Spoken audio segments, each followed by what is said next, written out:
standing at my father's bedside after watching him in a comatose state for 3 days, knowing that all medical, everything that could have been done medically had been done, knowing that there was not going to be anything else they could do, I held his hand.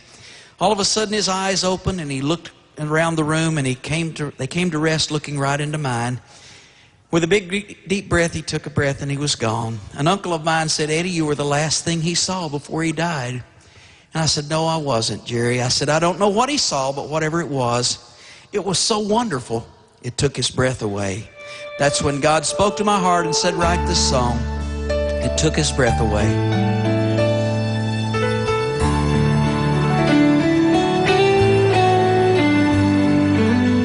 Standing at the bedside of my father,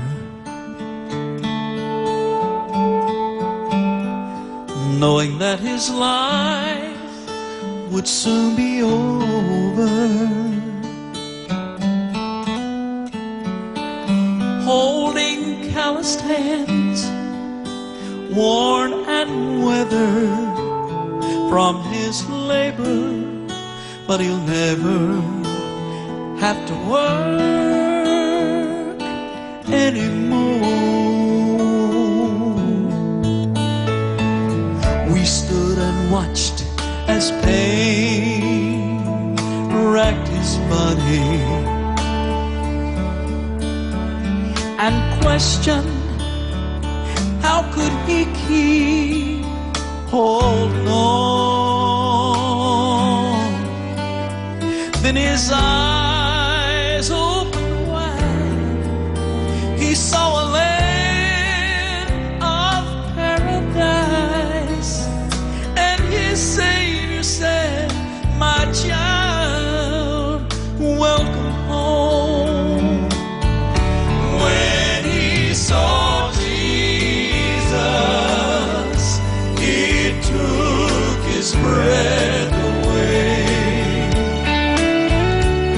For years he'd longed to see him, and he finally did today. He saw loved ones who had gone before, robed in white and saved by grace. But when his eyes met Jesus, it took his breath away.